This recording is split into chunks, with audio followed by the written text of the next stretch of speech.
I want to drink something, whatever. I was thinking about what's like the worst way you can like hurt somebody's feelings is like, my cat's here. The worst way you can hurt someone's feelings, because I feel like if you try to hurt someone's feelings, a lot of times you end up saying something that's not true about them. You try to hurt them and it's obvious. You say something that you don't mean because it's not true. You might, if someone makes fun of you for something, you might say, well, you're stupid. I think you're stupid for this reason. Or I think you're like ugly or something. You make fun of something about them. You might say, oh, well, I think your sense of fashion is bad or whatever. More creative insults, but you say something that's not. You say something that's not true. You exaggerate something because if someone hurts you, what you want to do is you want to say, I want to hurt you back. It gives you a sense of control that's like somehow alleviates the pain that you feel, right? But inevitably, you still hurt pretty bad.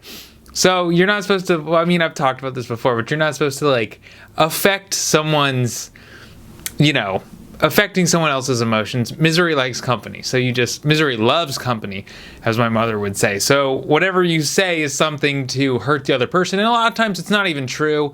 So it doesn't even really hurt the person. It just seems like a attempt to be like, well, I'm going to try to make you feel the way I do. And maybe that'll alleviate my pain so you don't really insult the other person. And I was thinking about it when you have an idea, a lot of times if you're making fun of someone's idea, it's something as stupid as this. When people are arguing about political philosophy, I think that's a good one. People always try to make it sound like the other person's idea is ridiculous. Like they'll get angry. So I think getting angry is you're never winning an argument if you're getting angry. Because when you're getting angry, it means that your emotions are turned up. Why are your emotions turned up? Because you probably know you're wrong. Probably because there's a lot that person's saying that's ringing true, and that's getting you worked up.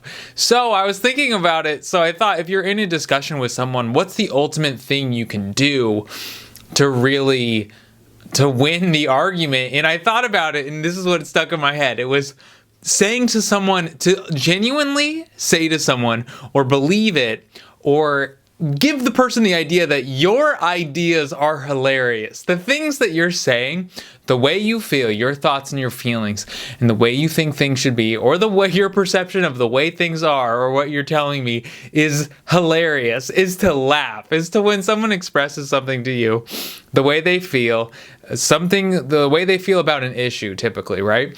Because I do think we all always like talk our shit on, Ukraine and Russia all the time, but we really don't know what's going on.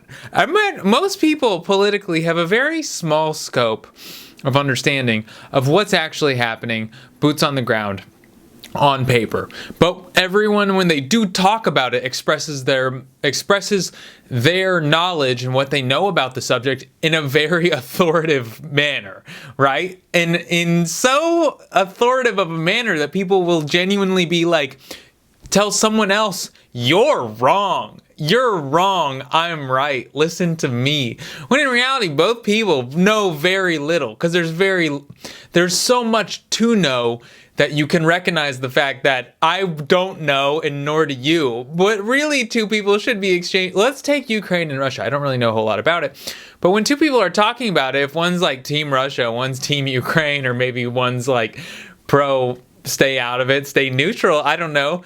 But they have two different ideas of it. It's always a battle of ego. It's literally never been about who is right and who is wrong. Because ultimately, whoever's right and whoever's wrong, whichever person knows more about the subject and probably has a bigger frame of reference. Either way, it doesn't matter. It doesn't matter when these two people are arguing, because neither can do anything about what Russia does or doesn't do to the Ukraine. It doesn't matter. But both people are in a really heated argument, as if whoever wins this discussion is going to have some effect on the outcome of this potential war. So I was thinking about this. When you are like arguing with someone, just keep that in mind.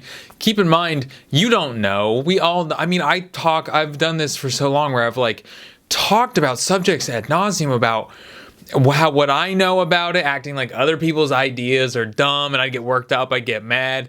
I'd try to make arguments as if they didn't have a point, as if whatever they're saying is absolutely asinine bullshit, when it's not. There's probably a ring of truth to it because they believe it. Why would they believe some asinine bullshit? Think about flat earthers. Flat earthers, it's not about flat Earth. It's not. Why would you be so passionate? Why would you care so much about whether the Earth was flat or not? You might just be like, I believe the Earth's flat. A lot of people don't believe it, and now I'm going to move on with my life. That's my belief. But when you're trying to convince other people, something's wrong. Something's wrong when you're trying to convince other people. So, all that being said, what I really think the funniest thing you can do to someone is laugh. To laugh at their idea, and not in a way where you scoff, not in a scoffing manner, because scoffing is you trying to present this idea that you think their idea is hilarious. And it comes across as pretty obvious, as it's an attempt to be sarcastic, as if, oh, your idea is hilarious, when in reality it's not a genuine laugh. But when you genuinely hear something that someone believes is true, or the way they feel about something, and your first instinct is to laugh, that hurts. That hurts someone, because that's when it's great, because that's when you have a peace about it, when you understand, you know what, I don't know all the answers, but I'm willing to hear your idea. And you hear that person's idea, you have no stake in it. You have no ego stake in this. You have no ego stake in this discussion. You're literally just hearing about someone's flat earth theory. You're not going to get mad at them. Maybe they're a COVID denier, but when they start explaining their idea to you, and you just laugh, if you laugh and you try to hold it in and you apologize, you say, I'm sorry for laughing, I didn't mean to be disrespectful. That's the biggest thing you can do, because that's something where you're saying, okay, I don't have the passion to fight you on this. I don't have the ego. I don't have any sort of my identity attached to this argument, but you made me laugh, sir. What you believe is true, the way your brain works, I find comical. I think there's comedy in the way your brain works. It's so different from mine, not better, not worse, but so different from mine that I laughed out loud, that I thought it was funny, that it made me involuntarily laugh. It brought me joy to notice how stupid you are. That's what I was thinking about that, because I was thinking about, my brain goes back to this video I watched where it was, I mean, there were so many of those town hall meetings that were done over Zoom, or board meetings, like city council meetings that were done over Zoom, and there was so much like cringe content that came from that. I remember there was this guy, he was running a meeting, it was some sort of city council meeting, and he addresses this woman and he addresses her by her first name, which is on the Zoom like label. So he just addresses whatever her name is on the Zoom label. And this woman corrects him and says, Dr. Applegate, and stops him from what he's doing. And the guy gets upset, and, it's some sort, and I felt that way too when she said, excuse me, it's Dr. Applegate. When she did that, I still think about it, and it does get me worked up too. I'm like, how could someone do that? How could someone be so arrogant? And he gets upset. It hurts his ego to have her interrupt. In reality, I thought about that because it would work me up too. I'm just as guilty. And I'm like, why does that work me up? Why does someone insisting on being called doctor? Why do I care? Why wouldn't you just, and I realized, I'm like, what the right answer for him to have done is say, oh, excuse me, Dr. Applegate. That's the right answer. Because in reality, the person feels bad enough. You don't need to, if someone's going to stop you and say, hey, it's Dr. Applegate, they have an ego problem. Something's wrong with them. That's with them. That's with them right there. They have something where they're feeling the need to stop a meeting and say, excuse me, I went to college and I need to be acknowledged for going to college. They feel bad enough. Clearly there's some sort of deficit in their self-worth right there. Clearly there's something there. They already feel bad. You don't need to make them feel more bad. And in reality, you're probably making them feel better by making a stink, because they know they affected you. They know they affected your emotions. And I thought about it, and I'm like, oh, the real thing you do is you recognize the humor in the situation. You recognize that This woman just interrupted the meeting to insist that you refer to her as doctor. The correct thing to do is appreciate that moment. If it makes you laugh, great. If it doesn't, don't laugh because you didn't think it was funny. But appreciate that moment. This poor woman is upset that you didn't recognize the fact that she went to college for a fucking long time, and I need people to know. That's funny. So to get upset about that, why get upset? That's hilarious. That's very funny. So the correct thing to do is just, you don't have to. I think a lot of people think the other person wants this. Oh, I'm sorry. I didn't know. I didn't know we were in the presence of a doctor. Excuse me. I know you worked very. Like, you don't got to do all that. Just say, oh, excuse me, Dr. Applegate, and move on. And then after, you can talk shit with everyone else in the meeting to be like, what a egomaniac. Like, who does that? You can talk shit with everyone else. And in reality, if she does that, after the meeting, she's going to be like, I didn't. That was dumb. I shouldn't have done that. That was bad on me. She's going to know. She's going to feel bad. She's going to be like, that was an idiotic move. You don't need to make people feel worse than they already do. If someone's trying to make you feel bad, or they're trying to posture themselves up, they already feel bad. They feel bad enough. So if you try to make them feel worse, you're going to end up feeling bad yourself. So enjoy. If someone does something, just enjoy that. If it doesn't directly affect you, call the woman a doctor. She'll like that. Or she won't. Who cares? What's it to you to be like, I'm sorry, Mrs. Applegate? Excuse me, Dr. Applegate. It's nothing to you. It doesn't matter. Just do it. Just do that. People feel bad enough. You don't need to make people feel bad. This was the other thing I was going to talk about. Feel bad on your own terms. Don't guilt people. You won't guilt people when you stop being guilted by people. I've guilted people so many times, and I think about it and I'm like, man, it worked. It worked to guilt them. Feel bad on your own terms. I was thinking about Joe Rogan and the N-word compilation.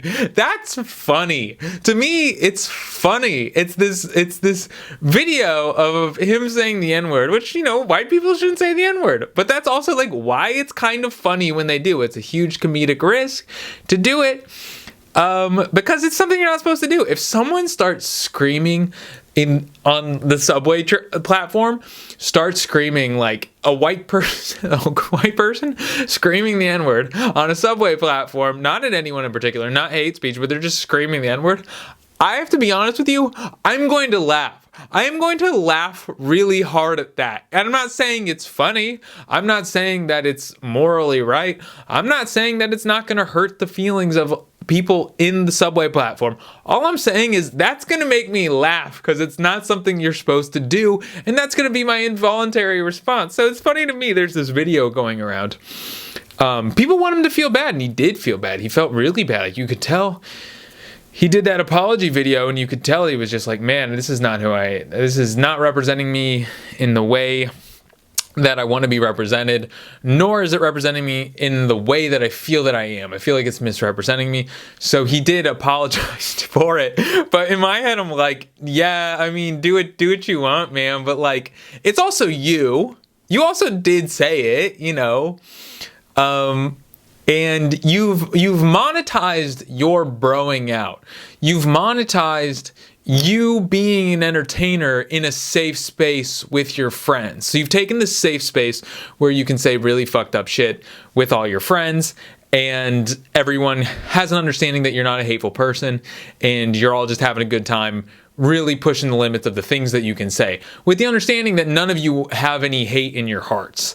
And I think that's important. And I think he's taken that, which is something that's very intimate and is something that you're not supposed to share with people, but he's filmed it and put it on the internet, which is like, all right, he's filmed it and put it on the internet, which is responsible for why he's so successful, but also like, now that's there, you've taken this thing that's really, I think a lot of these podcasts, I listen to podcasts all the time, genuinely because I like listening to people be friends. And I like listening to them be unfiltered and say whatever they're going to say in the safety of their own friend group. And I think that's, when you monetize that and you get sold to Spotify from you just saying messed up stuff with your friends, when someone shows India RE a video compilation of every time you've said the N-word, that's funny. It's funny. That's funny to me.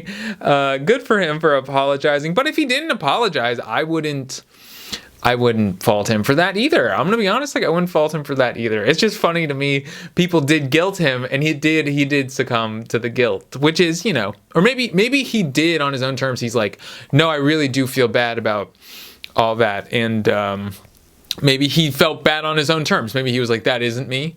That's not what I want to, I've always felt bad about that, and this is a good opportunity for me to apologize for doing this, because I've always felt bad about it before anyone tried to make me feel bad about it, but I doubt it. So it is funny with let's call it cancel culture. You can do anything, you just have to suffer the ramifications for it. So people can like cancel you. What they're trying to do is make you feel bad about what you've done. But really what it is people want to take away your success. That's what they want to do. They want to feel like they have some sort of power in the world.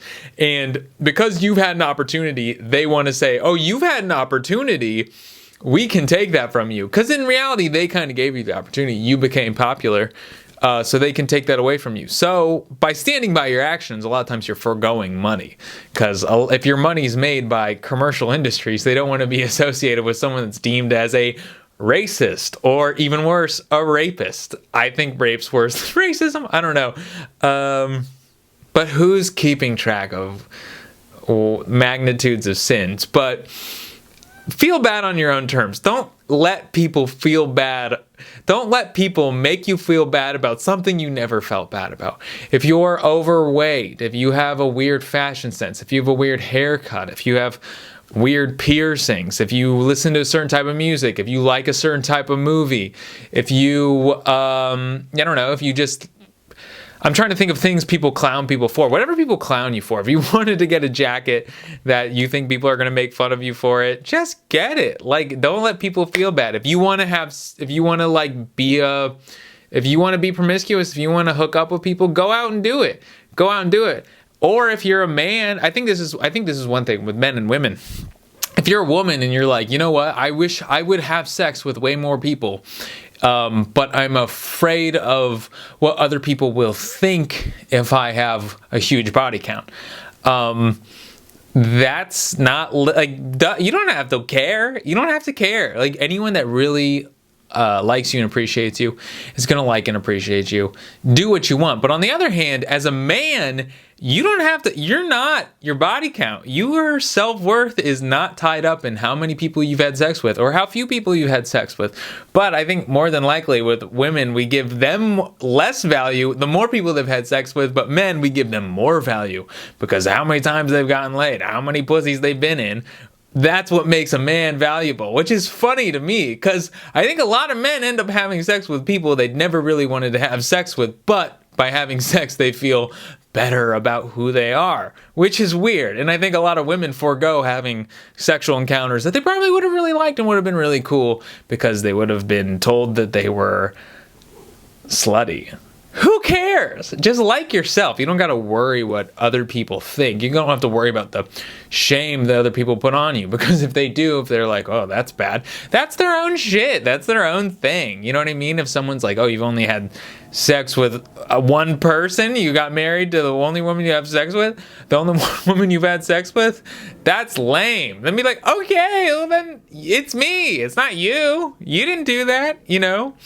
Or if you're a woman and you're like, oh, I've had sex with 500 people, and people are like, wow, that's a lot. It's because they foregone sexual opportunities because they didn't want to be deemed a whore. So the only way that they can validate their decision from not having that much sex is to make you feel bad about your decision to have that much sex.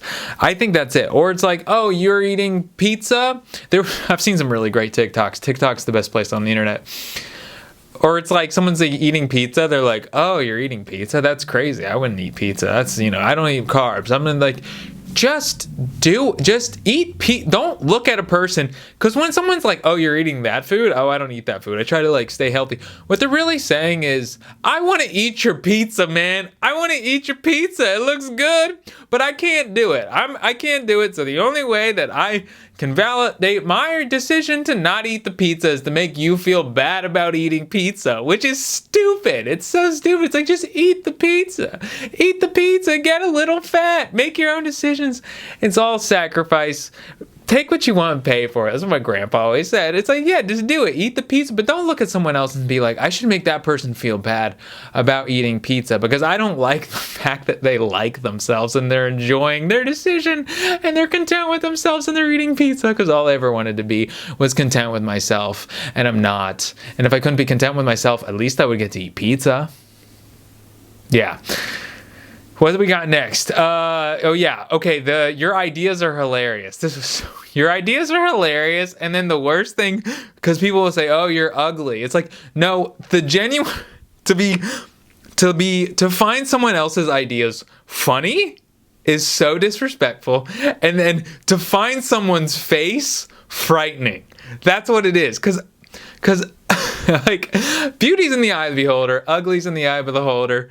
You know, who knows? Who's to say who's ugly, who's pretty? It doesn't matter. But to say, I find your face frightening, I think looking at your face horrifies me, is the meanest thing you can say to someone, because it's such a genuine reaction. It's like, oh, like you see someone's face and they startle you from what it looks like. It's just because there was someone I saw. I think it was like, no offense to Steve Bannon. I should like bleep his name for the sake of, you know, my point here, to not like make fun of people, make people feel bad. But I saw a picture of Steve Bannon and I was like, that man's face is scary. It's Fright Night out here. Steve Bannon, if we were to wear a monster mask for Halloween, would look less scary, you know? No disrespect to Steve Bannon. I don't think he's not like a guy that tries to like put forward a nice appearance, so I don't think you would take any disrespect to that. I also don't really care about Steve Bannon. Thanks. Okay. Boomers, this is your way. Oh man. Okay.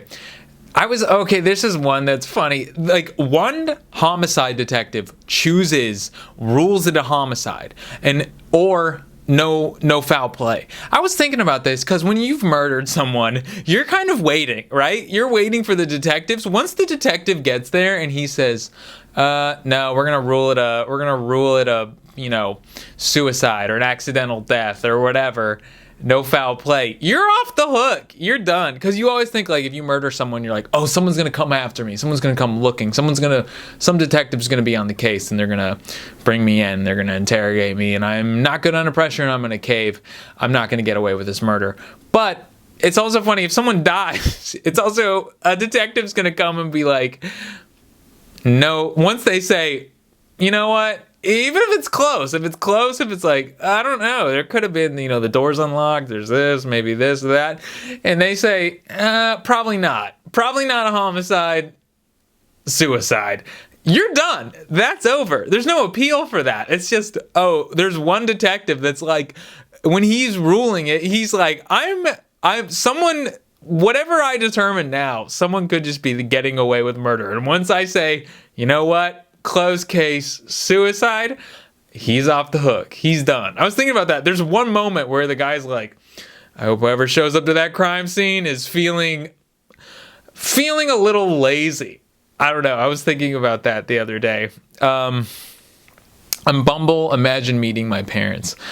Oh, this was funny. I was thinking about this. There was some girl on Bumble. I was swiping through and I saw her, and she just like, I'm trying to think how to say it. I mean, she just, you know, blonde hair. I don't know. Blonde hair doesn't even matter. That's such a dumb thing. She just had like giant tits. She had giant tits, and tits were out on Bumble, you know, just like really showcasing.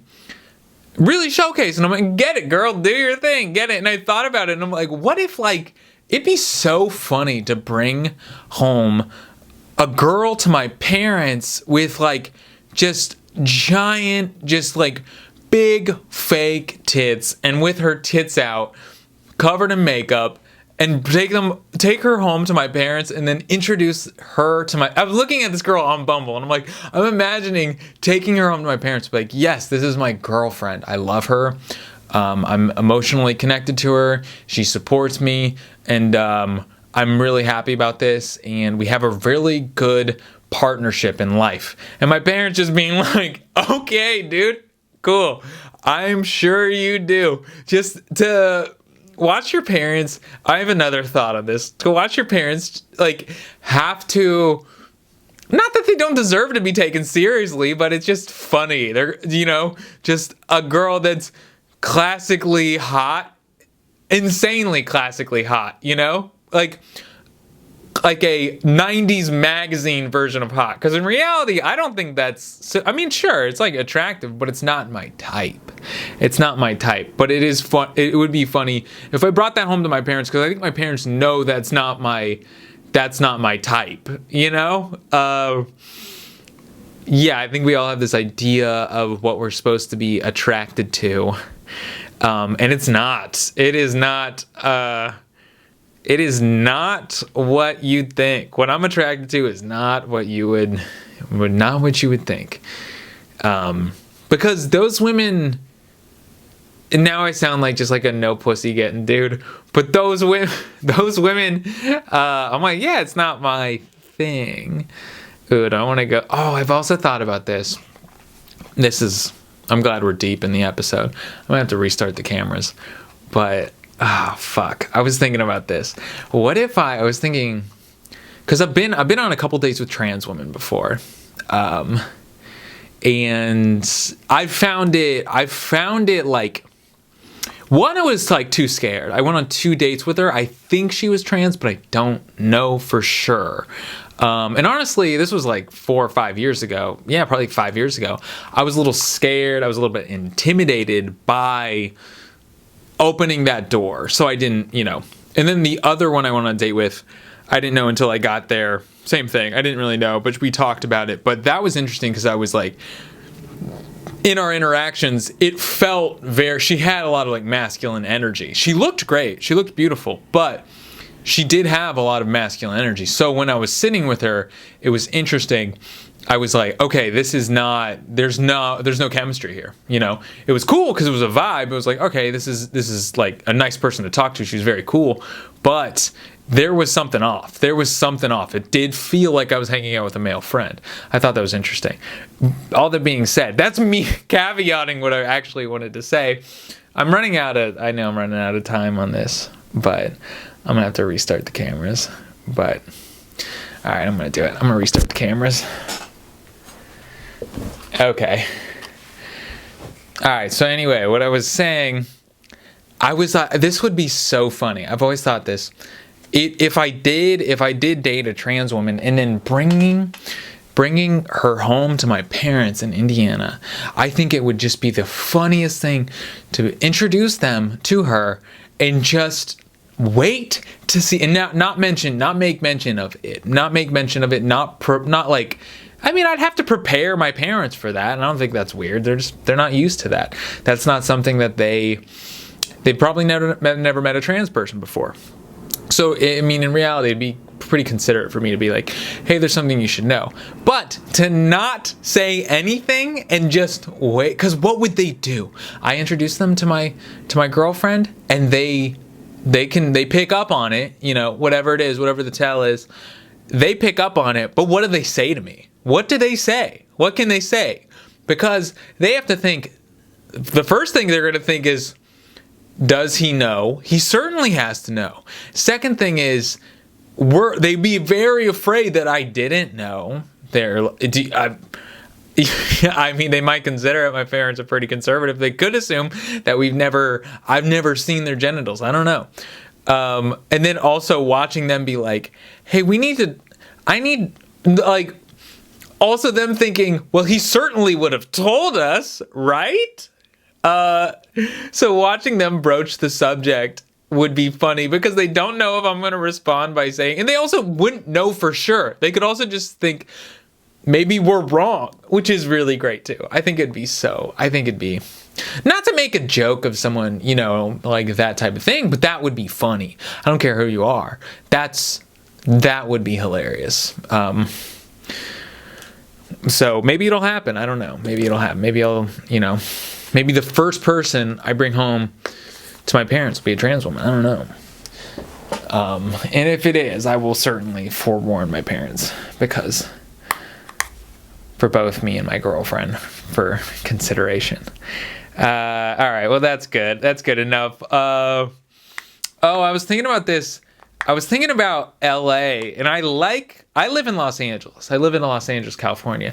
If I were to live half a mile that way, I would live in Florence Graham, a designated census district of California.